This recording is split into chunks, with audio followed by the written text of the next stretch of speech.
What is up, guys? Pie Muffin here, and we are back with another SAO Rising Steel video. I'm a little late on this one with all the other stuff kind of going on with other mobile games and stuff, but we're going to be hopping into the Continuing My Journey with You event, and we're going to take on the level 90 boss and kind of show off, in case you haven't done it yourself yet at this point, which I feel like most people have, because how many days do we have left on this event?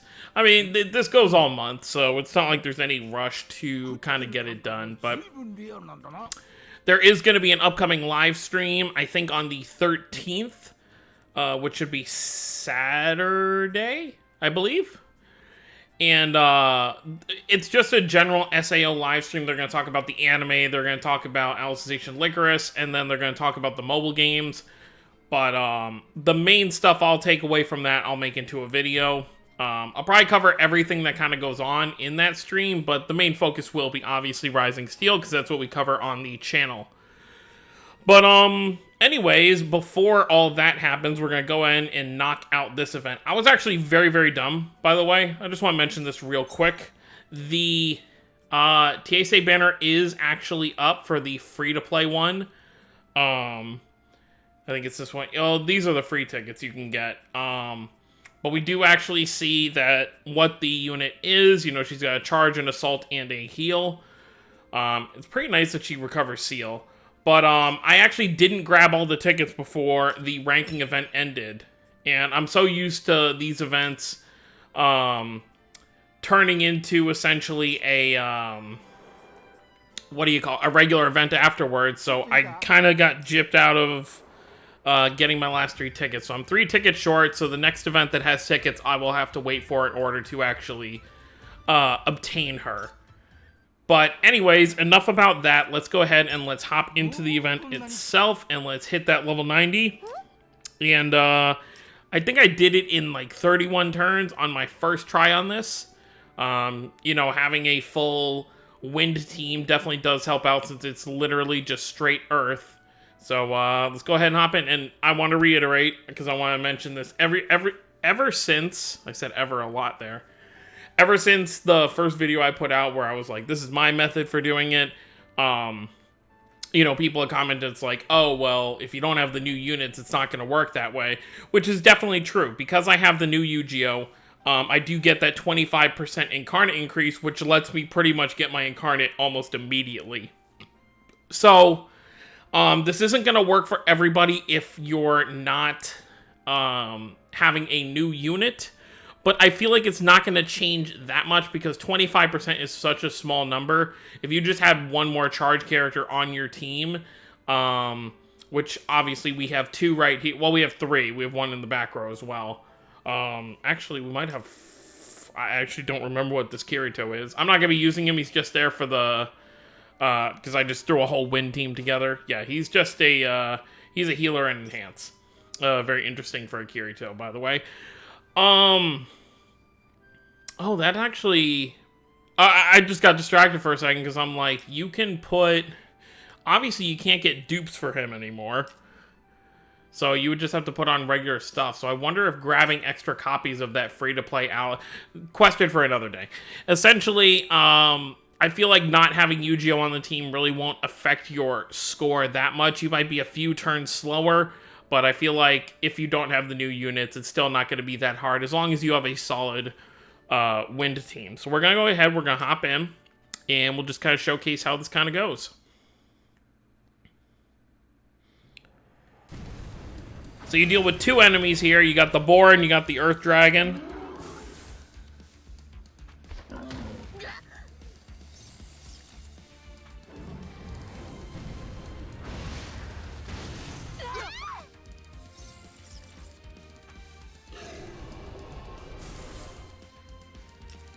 I feel like most players at this point of the game, if you've been playing from the beginning, should have roughly full elemental teams. At least a full 4. I'm finally at that point now myself, now that I've pulled some non-elemental stuff, where I do have 4 of each. So at least my front row of any team that I run does have that. So what we're going to start with here is we are going to... yeah. We're going to enhance right here to get that attack increase for a few turns. Then we're going to have Lifa boost Yu-Gi-Oh!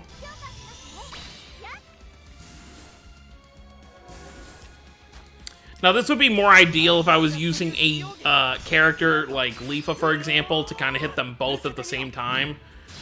But, I'm still able to get quite a bit done here. So, the idea here is to take out the boar first in the first run. Just kind of knock that out of the way as quickly as possible. And then, as usual with these events, you pretty much just use your incarnate, and then you back out for your next rotation, which will take me roughly 3 sets of stamina if it's the same as last time, which it should be because I haven't changed my team at all. Okay, so that takes care of the boar just in one shot.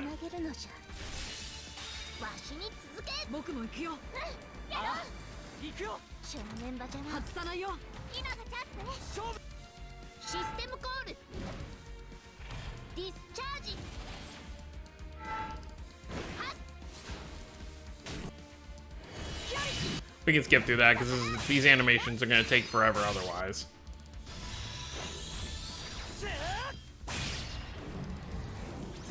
There you go there. Even not at 100, that Yu-Gi-Oh! Still hitting for 34k with that attack. Okay, so that takes care of that. How much out? Okay, yeah, we're going to be fine. You know what? We still have one attack before... You know what? Let's do this.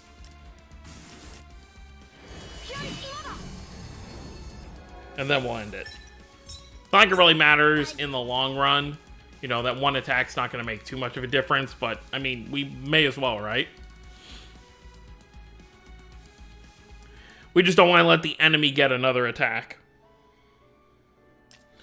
So now we hop back down, and we do the same thing again. I'm sure at this point, people who have been following me for a while will know that this is how I do it, and they're like, oh, why are you still doing this video if, you know, it's the same thing every time? Not everyone is subscribed to me from the beginning, so, and they probably don't want to always look back at what I do for these events, so I figure putting one out each time can definitely be helpful. You know, not everyone knows about this kind of cheesing method for everything.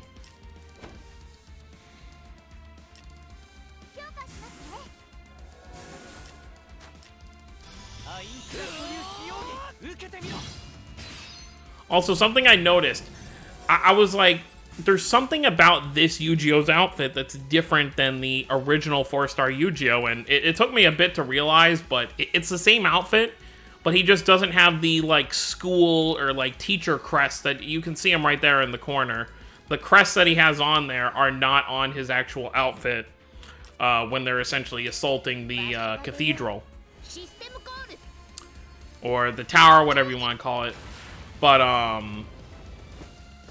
so that's something that's kind of cool, because I was like, oh, it's the same Yu-Gi-Oh! Pretty much, outfit-wise, but it's actually not. So that's pretty cool. Alright, how much you hitting for? Okay, there we go.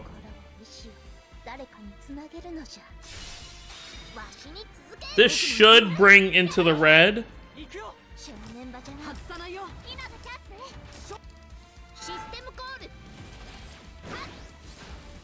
Would have been kind of cool to finish it off here, but that's not going to be happening.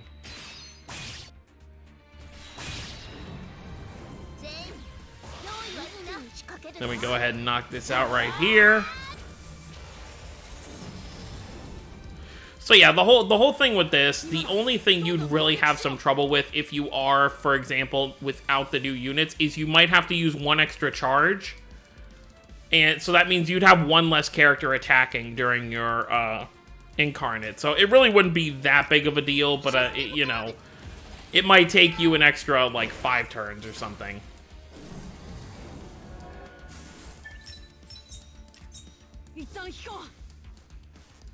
And honestly, the next incarnate by itself might be enough to just kind of take this guy out. But yeah, I think the only way I could possibly have made this go a little bit faster is if I was using a unit that was an attack all. That might have made a little bit of a difference there. Because I could have done some damage to the dragon while also taking out the pig at the same time.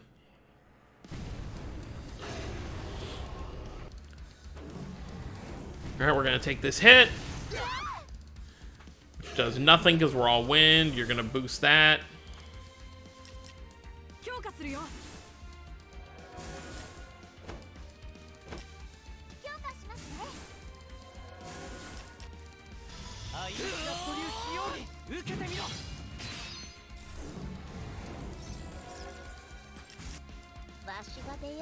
And this should be enough.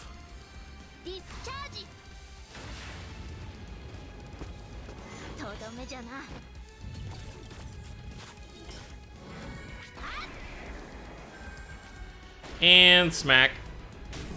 Oh, nope, you have a little bit left. Yeah, but you're not going to survive this.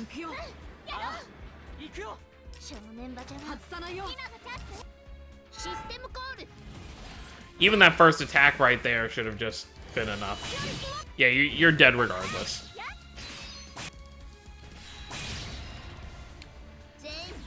As for what's gonna, you know, kind of shift gears a little bit, as for what's gonna be shown on the stream, I expect they're probably gonna talk about maybe the release date for guilds, which I want to state, I will not be making a guild myself on this game. So, I know those, there are people who want to be in my Tales of Cristoria guild, which I'll be making one whenever that game releases. But managing 2 guilds in 2 different games is just going to be too much. So I will just be joining a guild with friends. So for those who wanted to join my guild in this or whatever, I apologize. So that takes care of that. How many turns was it? I didn't even look.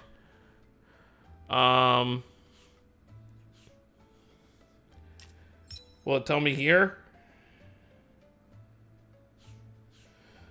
Well, whatever it was definitely fast enough. I'm sure those watching will probably notice. I was sidetracked by my little conversation there that I actually didn't pay attention to how much it actually took. And as for the exchange point, I've gotten pretty much everything I actually need. So I'm pretty much just grabbing little stuff like this if I ever get more materials. Obviously, the rose is always good to get. But all the other stuff is pretty easily farmable currency. I think it'll still show me what was in here if you scroll all the way down. So yeah, you've got the tickets. You've got the crystals for her. You've got the legendary materials. You've got all of the Imaginarium. You've got the scout tickets, which I actually did get a, I got a 4-star Roni off of the 10 scout tickets. I did a full-on multi, and I actually used that multi to fully limit break my Queenella right here. So she is finally at 100. So that's pretty good. I only really have wind crystals, obviously I'm going to use on Yu-Gi-Oh! When that's done. And then I've got, what, 2, 4, 6, 8. I've got 10 more 4-stars to kind of work on. As for light attribute, the only light attribute I have left to work on is this Roni right here. I don't think I have any. Yeah, I have nothing to even work with right now, but maybe I'll work on her. If I don't get a light unit in a really long time, like if I get up to the point where I have 400 crystals, I'll probably fully limit break her. I'm holding off on limit breaking Eldry because I want to see what the next water banner is going to be and if I manage to pull anything from it.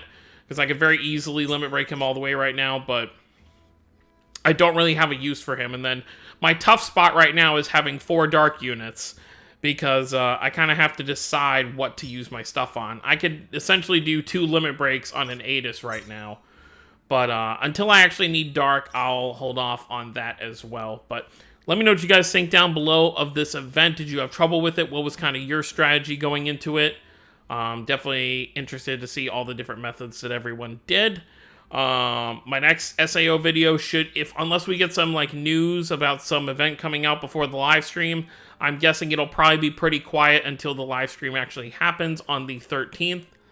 And then whatever's revealed on there, I will obviously make a video about when all that is said and done. But that's going to be it, guys. Thank you all for watching. Don't forget to subscribe for more if you're new to the channel. I'll see you all next time. Have a wonderful day, everyone.